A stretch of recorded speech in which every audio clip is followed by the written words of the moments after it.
Bismillahirrahmanirrahim. Assalamualaikum warahmatullahi wabarakatuh. Apa kabar kawan Hiwar? Jumpa lagi bersama saya Salsabila Rizky. Kali ini saya ingin berbagi tips dengan kawan-kawan, yakni beberapa tips mengenai kehidupan kita menjadi mahasiswa. Nah, kali ini tema yang saya akan bahas adalah kebebasan. Mahasiswa bebas, tapi bertanggung jawab. Wah, penasaran tidak? Sudah tak asing lagi di telinga kita sebutan mahasiswa yang tak lain adalah sebutan untuk diri kita sebagai mahasiswa Indonesia yang sedang menempuh jenjang pendidikan di Universitas Mesir. Tak hanya perkuliahan saja, namun aneka ragam aktivitas dan kelas-kelas terbuka pun sangat ramai diminati.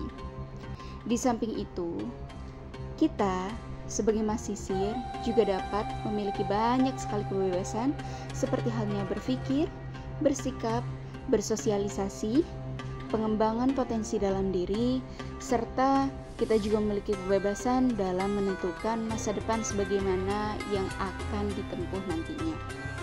Tidak terlepas dari semua itu, kebebasan bukan berarti melakukan hal sebebas-bebasnya tanpa mengikuti prosedur. Dalam artian, kita harus bisa memperhatikan kenyamanan dan timbal balik antar sesama. Maka dalam hal ini, kebebasan pun mempunyai beberapa batasan yang tidak boleh dikesampingkan.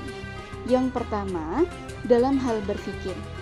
Kita telah diciptakan sebagai makhluk yang fitrahnya dapat berpikir dan pasti akan memikirkan segala sesuatu. Tapi bukan berarti kita dengan seenak hati memikirkan hal-hal yang tidak penting. Harusnya kita yang telah dewasa ini dapat membedakan mana yang pantas dan mana yang tidak untuk difikirkan. Nah, kita bisa dengan bebas mempertimbangkan satu sudut pandang atau pemikiran terlepas dari sudut pandang orang lain. Benar atau salah tidak ada masalahnya. Yang utama adalah memperhatikan etika dan moralitas kita sebagai umat Islam dan juga sebagai mahasiswa Al-Azhar yang notabene berpendidikan. Lalu, agar pemikiran kita tidak fokus kepada sesuatu yang tidak penting, kita dapat mengarahkannya untuk digunakan dalam mengkaji sesuatu yang bernilai, yang nantinya akan mengembangkan potensi otak kita untuk bijak dan kritis dalam menentukan sikap. Yang kedua adalah mengontrol kebebasan kita dalam bersikap. Dalam menghadapi sesuatu tidak lain jika kita pasti memiliki kenyamanan tersendiri. Namun bukan berarti kita dengan seenak hati tidak memperhatikan hak-hak orang lain juga dalam berinteraksi. Nah, kita juga dapat menggunakan kebebasan ini untuk bersikap ketika akan mengambil suatu langkah tanpa ada paksaan dari kiri maupun kanan. Yang terpenting adalah kembali kepada apa yang harus kita lakukan, bukan yang kita inginkan. Nah, teman-teman juga tidak boleh melupakan bahwasanya apa yang kita lakukan harus juga berlandaskan dengan syariat agama Islam. Kemudian tips yang ketiga adalah mengontrol kebebasan kita dalam bersosialisasi. Bersosialisasi sangatlah umum. Kita tidak hanya bersosialisasi dengan seseorang yang sebaya dengan kita, namun juga ada yang muda dari kita dan juga ada yang tua dari kita. Bahkan hubungan ini dapat kita jalankan dengan orang yang derajatnya lebih tinggi daripada kita dalam bidang keilmuan seperti dosen dan para masyayikh. Nah, tentunya pembatasan ini sangat diperlukan dalam bersosialisasi, yang mana notabene kita di situ akan dipandang sebagai orang yang mempunyai value. Setidaknya akibat yang dapat kita ambil dari relasi yang baik seperti ini dengan menjaga akhlak dan adab, kita dapat meraih manfaat yang sangat banyak, tidak hanya kepada diri sendiri namun juga kepada orang lain. Yang keempat adalah pengontrolan kebebasan dalam pengembangan potensi.